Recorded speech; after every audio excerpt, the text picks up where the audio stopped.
Hola, bienvenue dans cette nouvelle vidéo pour une petite pile à lire d'un tout nouveau challenge créé par la copine Lucie de la chaîne Lucie a lu. Le challenge s'intitule PAL Ultime Challenge qui se déroule du 1er décembre au 8 janvier. De toute façon, je vous mets toutes les infos, la vidéo de Lucie que je vous encourage vivement à aller voir dans la description. J'essaierai aussi de vous mettre la vidéo de sa pile à lire parce qu'elle sort avant la mienne, logique. Donc je vous la mettrai aussi dedans, comme ça vous n'aurez plus qu'à cliquer, même si vous êtes un petit peu malin, vous pourrez aller voir par vous-même. C'est un challenge que je pensais pas honnêtement pas faire forcément une pile, et en fait une pile à lire, parce que voilà, j'adore Lucie, mais bah, voilà, je me suis dit, bon bah, c'était pas pour moi, parce que le principe du challenge, c'est de sortir un peu les reliques avant cette fin d'année 2023 et essayer de faire un peu de tri, essayer de sortir des livres qu'on ne voudrait pas sortir forcément, et aussi réduire sa pile à lire. Mais si vous me suivez, si vous ne le savez pas encore, j'ai une toute petite pile à lire qui se compose à l'heure actuelle de 11 livres, voire un peu plus, ça dépend en fait en fonction de mes achats et tout, mais entre 10 et 20 en général. Ces derniers temps, c'est plus proche du 10 que du 20. Mais donc je me suis dit, c'est peut-être pas totalement pour moi. Et puis finalement, j'ai regardé sa vidéo explication et j'étais très hypé de la faire. En plus de soutenir une copine, le challenge me tentait énormément. Alors c'est plus une pioche à lire plutôt qu'une pile à lire parce qu'effectivement je ne vais pas tout lire. C'est pas, enfin, dans mon rythme habituel ce n'est pas possible, même si on a un mois et demi quasi, parce que ça va jusqu'au 8 janvier, donc voilà, on va dire un mois et demi, même si voilà, on terminera les lectures qui sont en cours. Mais voilà, il y a 16 catégories. J'en valide, sur les 16, j'en valide 13, parce qu'il y en a deux trois où je n'ai rien à mettre, plus ou moins. 13 sur 16, c'est déjà très bien. Si j'arrive à lire les 13 livres, clairement, ça sera du feu de Dieu, mais honnêtement, j'y crois pas. Lucie a rajouté des petites défis bonus comme, alors je vais prendre ma note parce que du coup pour essayer de ne pas oublier des choses, mais de toute façon vous verrez, vous pouvez aller voir la vidéo de Lucie, comme lire tous les matins, même 5 minutes, juste de prendre un peu de temps le matin lire tous les jours, avec juste, même si c'est juste une page, que ce soit tous les formats, hein, graphique, roman, audio, tout ça, voilà, tout compte. Il y a aussi privilégier les autrices et la littérature francophone. Enfin, oui, autrice, littérature francophone, voilà, je ne me trompe pas. Partager une lecture avec une LC. Il y a aussi faire du tri dans sa pile à lire, donner, vendre, échanger, enfin tout ce que vous voulez. Moi, je n'ai pas de tri à faire, donc voilà. Et il y a aussi le no-buy, ne rien s'acheter pour soi, mais acheter pour les autres, parce que c'est des centres qui clairement va être difficile pour moi, parce que je vais au salon de Montreuil, donc voilà, je me prends cet écart-là. De toute façon, je ne pensais pas m'acheter autre livre dans le mois, hormis un. Mais voilà, il n'y a pas d'autre chose que je vais m'acheter dans ce mois de décembre, sauf si vraiment, enfin, moi je lis en fonction de mon mood, mais le but là c'est de descendre ma pile à lire, parce que je pense qu'en décembre, vers les fêtes de fin d'année, elle risque de prendre une petite claque. Et très important, dans ce challenge, les abandons sont comptabilisés. Ça veut dire que si on n'aime pas notre lecture, si on ne se sent pas bien dans la lecture, on passe à autre chose. Le but, c'est d'évacuer, de faire un tri, de renouveler et d'être avec une pile à lire qui nous donne très envie pour commencer 2024. On va commencer avec la première catégorie qui s'intitule le roman le plus court. Alors, graphique, tout ça, il n'y a pas de format imposé. Moi, j'ai sélectionné un roman auto-édité que j'ai reçu il n'y a pas très longtemps, 387 jours, cette nuit, de Noël Pité, qui était un tome 3, enfin qui est une suite de, ouais, clairement un tome 3. Donc voilà, c'est le roman le plus court de ma pile à lire, et c'est vrai qu'il me tente quand même, donc je me dis que c'est l'occasion de le sortir de ma pile à lire. Alors oui, effectivement, c'est un livre très récent, mais je n'ai pas beaucoup de très vieux livres dans ma pile à lire, et du coup, si je m'étais cantonné aux très vieux livres, on faisait littéralement peut-être trois catégories. Donc voilà, je préfère, enfin voilà, je fais comme il bon me semble. Le but étant de diminuer sa palle. Moi, c'est des vieux livres parce que c'est tous des livres que j'ai achetés, voilà, qui me tentent bien. J'ai bien aimé le premier tome et le deuxième tome. Dans le premier tome, si je me souviens bien, je vais essayer de vous faire des résumés assez concis des livres, même si c'est pas toujours le cas. On y suit Mary Bridgerton, qui est sexologue, qui n'a pas littéralement eu de rapport sexuel avec homme ou femme depuis 387 jours. Et du coup, on en suit une petite histoire un peu, voilà, tout autour de ça, de ses péripéties, de ses ratés, de ses voilà, puis petite histoire d'amour, il me semble. Et c'était un livre très drôle. Alors moi, c'est une influenceuse, la Mambo de tes copines. Je sais plus si je vous avais montré, mais et honnêtement, on le ressent très bien. Son humour un peu beauf, voilà, cash, cru dans ses bouquins. Donc voilà, faut aimer le côté contemporain assez cru et dans le langage courant en fait. Et c'était très drôle, mais à la fois aussi très émouvant. Et je me souviens, le tome 1, j'avais fini en larmes. Le tome 1, je l'ai relu l'année dernière pour lire le tome 2. Et du coup, là, je voulais relire le tome 1 et le tome 2. Mais honnêtement, c'est encore assez frais. Et puis, voilà, je me sens encore d'incapable. Là, dans ce tome 3, on fait en fait un gros bond dans le futur. Voilà. Euh, voilà, je ne veux pas vous spoiler parce que c'est un tome 3, mais voilà, on fait un gros bond dans le futur et du coup ça me tente énormément. Et en plus de ça, je l'ai acheté parce que l'autrice le vendait à moitié prix parce qu'il était un tout petit peu abîmé, parce que c'est elle qui expédie ses livres pour la plupart, donc elle ne vend pas quand ils sont un petit peu abîmés. Enfin, honnêtement, abîmés, vous voyez, c'est quelques petites traces noires. Donc j'ai fait une super affaire et je suis très content parce que ça va me permettre de clôturer sa première saga, vu qu'elle est en train d'écrire un quatrième livre. Ça fait partie de ces autrices que, justement, quand j'en ai plus, je me suis dit, en fait, quand j'ai lu le tome 1, j'étais là, c'est long d'attendre le tome 2. Au final, j'ai acheté le tome 2 à sa sortie pour la soutenir, tout ça et tout. Et au final, je n'ai pas lu le tome 2 avant qu'elle ait sorti le tome 3. Malheureusement, j'avais pas pu me procurer le tome 3 à sa sortie parce que des raisons financières et tout ça. Voilà, voilà. Et au final, je l'ai pris là sur la fin de l'année et tout ça. Et je sais que je commanderai le tome 4, enfin pas le tome 4, son quatrième livre, parce que du coup le quatrième livre n'a rien à voir avec sa première saga, direct, parce que c'est important de soutenir les autrices et auteurs auto-édités, souvent parce que en plus les écrits sont souvent pépites. Alors elle, c'est pas parce que les maisons d'édition ne l'ont pas recrutée, parce qu'elle n'a pas postulé, sauf parce que les maisons d'édition prennent une grosse part sur les livres et que ces livres sont déjà vendus 15 euros et qu'elle elle ne sait pas non plus, elle n'a pas une grosse marge non plus. Donc voilà, je vous montrerai, si j'y pense, j'essaierai de vous mettre dans la description le site internet de l'autrice si vous voulez commander. Franchement, foncez. Regardez des fois sur Vinted, des fois les tomes 1 est en promotion, tout ça. Je sais qu'il existe aussi des e-books pour ceux qui lisent en e-book. Et honnêtement, voilà, c'est court, ça se lit assez bien, c'est du 300 pages grand maximum. C'est écrit assez gros. Enfin voilà, c'est le format. C'est poche, ouais, ouais, poche, ouais. Et c'est vraiment cool. Et pareil, c'est illustré par une copine à elle, enfin tout est quasi fait. Je crois elle illustre elle-même. Enfin, elle fait tout de A à Z, donc franchement, c'est vraiment chouette. On a passé trop de temps sur cette première catégorie, mais la deuxième catégorie risque d'être plus rapide parce que c'est suite de saga. Alors à l'heure actuelle, je n'ai pas de suite de saga dans ma pile à lire, et ça c'est plutôt chouette. Alors, enfin, si vous me connaissez, vous savez que j'aime un peu enchaîner les sagas, donc en général, si je lis une saga et que j'ai la suite, je la binge.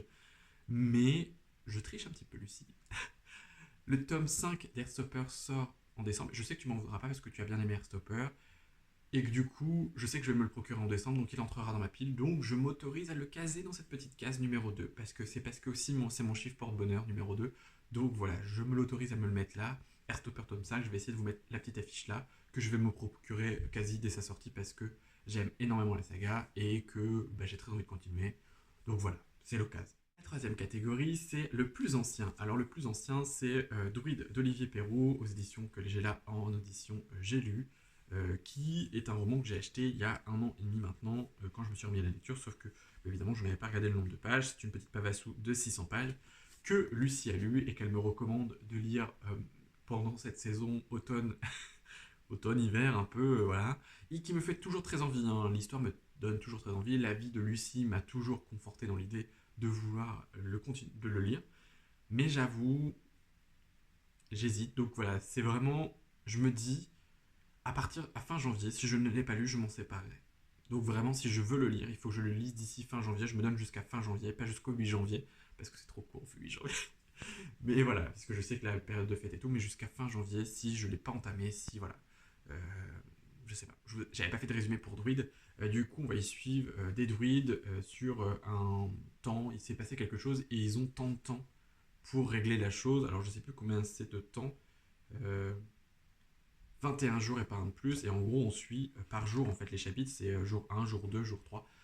Donc voilà, ça me tentait assez bien, c'est avec un petit peu guerre, fantastique, tout ça, fantasy, donc voilà, pour le résumé, hein, en bref. La quatrième catégorie, c'est celui-là qui a fait plusieurs pales, donc j'en ai pas énormément, j'en ai qu'un seul, c'est Le Diable s'habille en Prada de Lauren Witzberg, là c'est aux éditions Pocket, c'est un livre que j'avais trouvé en boîte à livres, et c'est un livre dont j'adore le film, donc clairement, je pense pas que je vais faire des résumés à chaque fois, parce que déjà pour la plupart, pas que je m'en souviens pas, mais parce que je les ai jamais lus, parce que c'est soit des recommandations, soit des achats, comme ça, quoique, non, quasi que des recommandations. Donc sauf celui-ci où je connais très bien l'histoire du film et que j'aime énormément. Je l'ai mis dans mon Pumpkin Autumn Challenge, donc là, pour le coup, je l'ai pas lu. Et le Pumpkin se termine, à l'heure actuelle où vous verrez la vidéo, il se termine vendredi ou samedi, dimanche, enfin voilà. Donc clairement je ne l'aurais pas lu et je l'aurais même pas entamé, honnêtement, donc je pense pas. Donc voilà, ça serait plutôt cool qu'il sorte aussi de ma pile à lire celui-ci, hein, clairement. Même si j'ai déjà vu le film, j'aimerais bien lire le livre. Et j'avais commencé à lire le premier chapitre, enfin le prologue je crois, et c'était assez différent du film. Donc j'ai un peu peur aussi. La cinquième catégorie, c'est celui qui me fait le plus envie à l'heure actuelle, c'est celui-ci, c'est L'espace d'un an de Becky Chambers, aux éditions La Talente. C'est une lecture commune qu'on va faire avec Lucie et Emmeline. Et du coup, en fait, j'ai très envie de le lire. J'ai très envie de le lire. On a prévu de le lire en décembre.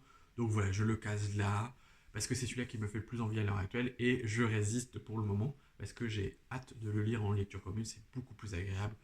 Voilà, et puis ça coche la case d'un petit bonus. Même si, honnêtement, moi, les bonus défis, c'est pas forcément ce que je vais viser le plus. Ou alors, ça va être sans faire exprès.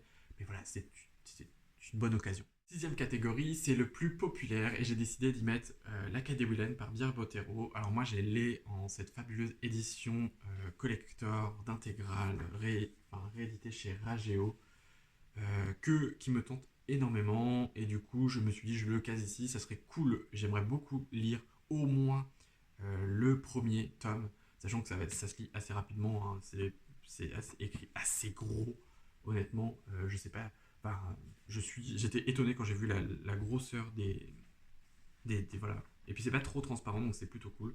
Donc c'est pareil, c'est des petits chapitres, ça va se lire assez rapidement et j'ai très très très hâte de découvrir enfin la quête des Willan, parce que j'ai lu de Pierre Bottero, Moitié d'âme, non c'est je sais plus quoi, je sais plus, mais j'ai déjà lu un écrit de l'auteur et on m'en en a tellement bien vendu que du coup voilà, quand j'ai vu l'intégrale, je me suis rué dessus parce que j'étais pas fan des vieilles éditions, honnêtement.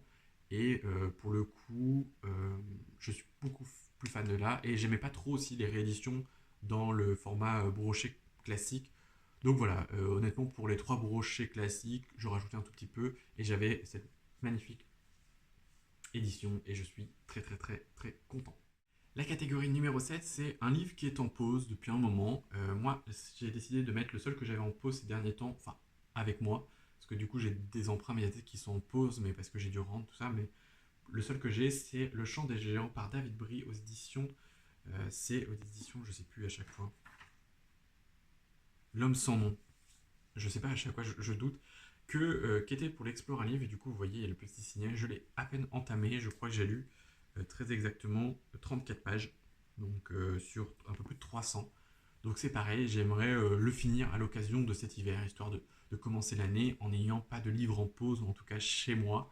Ce serait plutôt cool, sachant qu'il me donnait bien envie, que les filles m'ont conforté dans l'idée que j'avais envie de le lire. Donc voilà, malheureusement j'ai pas eu le temps de le lire dans le book club parce que bah il faut des fois aussi s'écouter. Donc voilà, c'est celui-ci que j'ai mis dans la catégorie numéro 7. Alors je sais plus de trop de quoi ça parle, je sais juste que... non, je sais plus trop quoi. Honnêtement, je sais plus trop quoi. Il y a des histoires de guerre, de confrontation, tout ça. Donc peut-être que je vais devoir relire les 34 premières pages parce que le début est flou là, à l'heure actuelle. La huitième catégorie, c'est une lecture recommandée ou cadeau. À l'heure actuelle, je n'ai plus de cadeaux dans ma pile à lire, il me semble, parce que je crois pas. Je ne crois pas. Mais sinon, j'ai décidé de lire une recommandation. Alors, plutôt d'écouter de recommandations, c'est Palace qui a été recommandé par Lucie et bien d'autres encore, mais je sais qu'elle ne m'en voudra pas de caler ce livre qui ne fait pas vraiment partie de ma pile à lire, mais vu que je vais l'écouter sur Nextory, voilà, j'avais envie de le caser ici. Et voilà, c'est une recommandation d'elle en plus. Donc la boucle est bouclée et de ce que j'ai commencé à écouter, pépite. Alors je sais, j'ai commencé un petit peu avant le challenge, mais j'avais plus de livre audio. Et sur Nextory, il me reste 2 heures avant que ça change de mois. Donc voilà, je préfère utiliser les 2 heures et voilà. Alors c'est des livres audio assez courts, 7h45 je crois. Donc ça va s'écouter assez rapidement. J'ai vu qu'il y avait aussi le tome 2 dessus. Mais honnêtement, je pense que j'écouterai les 2 tomes. Peut-être, je sais pas, on verra. Mais il y a des chances que je les achète quand même parce que honnêtement, rien que le début, ça s'annonce bien. La catégorie 9, c'est la future relique, le livre qu'on pré-shot pour devenir une relique, et j'ai décidé d'y caser celui-ci. Steam Sailor, c'est l'intégrale de Ellie S. Green, c'est aux éditions Gulfstream. Alors, je l'ai acheté parce que honnêtement, c'est un intégral et qu'il était très beau, mais pour le moment, j'avais pas trop envie de lire l'histoire, sinon je me laissais préembrocher. Mais là, j'avoue que l'intégrale avec le préquel à 35 euros, voilà, bon, c'était plutôt cool, sachant qu'il fait un tout petit peu plus de 700 pages. Bon, après, c'est un très grand format, hein. Vous voyez à côté du Chant des Géants, par exemple, voilà, on est sur un mastodonte qui fait littéralement toute ma tête. Donc voilà, je pré-shot qui va être longtemps dans ma pile à lire. Déjà parce que y a 4 livres dedans, enfin préquel plus le tome 1, 2 et 3 de Steam Sailor. Mais aussi parce que c'était pas un achat c'est pas une lecture que j'avais envie de faire là maintenant. Donc le but aussi c'est de lire au moins le préquel dans ce challenge, histoire de dire je l'ai entamé, donc voilà, ça ne sera pas une pile à lire, ça sera pas une relique de ma pile à lire, même si bon, vous me connaissez, quand je entame une saga, j'aime bien binger, donc ça se trouve. Mais voilà, je sais pas, les grands formats, ça va être long à lire, c'est écrit plus petit que d'autres romans, donc voilà, c'est ce roman-là que je préchote pour devenir peut-être la prochaine relique de ma pile à lire. La catégorie numéro 10, c'est le livre qu'on a acheté sur un coup de tête, qu'on a oublié, et j'ai décidé de mettre celui-ci, Quality Land par Mark Bengkling. Alors, je suis désolé pour la prononciation, aux éditions Actes Sud, que j'ai acheté à cause du book club de Snodza. Du book club de Snodza, qui du coup organise des lectures communes tous les mois, il me semble, ou tous les 2 mois avec le Galactic Book Club, mais je ne suis pas sur Discord. Mais en fait, j'avais vu passer ça sur ses stories, et le résumé me donnait bien envie, et en fait, je l'ai trouvé, il coûte 22,80 €, et je crois que j'avais trouvé une super occasion, il est en super état. Bon, il n'y a pas eu des retours extrêmement positifs, mais j'avoue que il me tente toujours, mais c'est le livre que j'ai acheté vraiment sur un coup de tête, que j'avais pas du tout réfléchi, que j'ai acheté vraiment quand je l'ai vu sur Rakuten d'un si bon cas, je l'ai pris direct, j'ai pas réfléchi, mais voilà, il me tente quand même encore, et voilà, j'ai quand même envie de le lire. La 11e catégorie, c'est celui qui me fait peur, la lecture qui me fait peur. J'ai décidé d'y mettre My Dear Fucking Prince, aux éditions Lumen par Casey McQuiston, parce que honnêtement, j'en ai entendu à propos de la traduction pas des trucs ouf, et aussi parce que les chapitres sont longs, que apparemment l'histoire est... alors le film apparemment est bien, mais l'histoire est un peu longue et tout ça, sauf que moi je l'ai acheté avant tous les retours, avant de vraiment me pencher sur les retours, c'était une lecture qui me faisait déjà envie, et c'est Loïc de la chaîne Red Reading qui avait organisé une lecture commune, et malheureusement je ne l'ai même pas commencé, parce que c'est vrai que tous les retours que les gens faisaient, bah, ça m'a bien refroidi. Donc voilà, j'aimerais le sortir aussi de cette pile à lire, hein, parce que clairement, j'ai envie de voir le film. Alors je me dis, bon, on connaît déjà l'intrigue du film, hein, on est sur une histoire d'un prince qui va rencontrer un autre monsieur, et voilà, apparemment ils vont se disputer, mais ils vont devoir un rapprochement forcé. Je ne vous en dis pas plus. Si vous êtes un peu adepte de la romance, vous avez compris le truc. Donc voilà, c'est pareil, il me fait un peu peur parce qu'en plus c'est un petit pavassou de 600 pages quasi. Ouais, 600 pages. Donc voilà, les longs chapitres, je suis pas hyper fan. Donc il me fait peur. Vraiment, il me fait peur, mais je pense qu'une fois que je serai dedans, je serai bien plongé, on verra ça. Catégorie 12, c'est la lecture qui a perdu sa hype. Malheureusement, j'ai rien à mettre dans cette catégorie, donc on passe à la suivante. La suivante, la numéro 13, c'est un livre que... Qui es-tu? Alors elle a marqué Qui es-tu? Que fais-tu chez moi? je ne savais pas quoi mettre dedans. De toute façon, je n'avais rien d'autre à mettre dedans. Donc voilà, on passe à la 14e catégorie qui est une relecture. Alors c'est une relecture que j'avais prévu de faire. C'est Anna et le Père Noël de Jacques Mazot. Alors les éditions, je ne sais, c'est aux éditions Françoisière, qui est une des premières lectures que j'ai pu faire quand j'étais jeune. Et c'est vrai que là, je l'ai retrouvé dans mes placards. Donc j'avais très envie de le relire à cette occasion de Noël. Donc c'est une petite écriture toute douce pour jeunes. C'est un peu plus de 100 pages, mais c'est écrit assez gros. Donc il a du vécu parce que, je ne sais pas si vous verrez les tachés, mais parce que voilà, il a pas mal vécu. Déjà, quand je l'ai eu, il était déjà bien abîmé, enfin bien vieillot. Donc voilà, c'est peut-être une des relectures que je voudrais faire en cette fin d'année, même s'il y en a beaucoup d'autres que je voudrais faire. Celle-ci, ça fait très longtemps que je ne l'ai pas lue, et j'en garde un bon souvenir, donc voilà, j'avais bien envie de pouvoir la lire pour la recommander à d'autres jeunes enfants, ou voilà, si on sait jamais, puis pour le côté nostalgique. 15e catégorie, c'est lire un livre emprunté, une couverture moche, abîmé, vieux livre, tout ça. Et moi, j'ai décidé de mettre le livre emprunté de Christina Lorenz, Love and Other World. My English accent is very good, very good.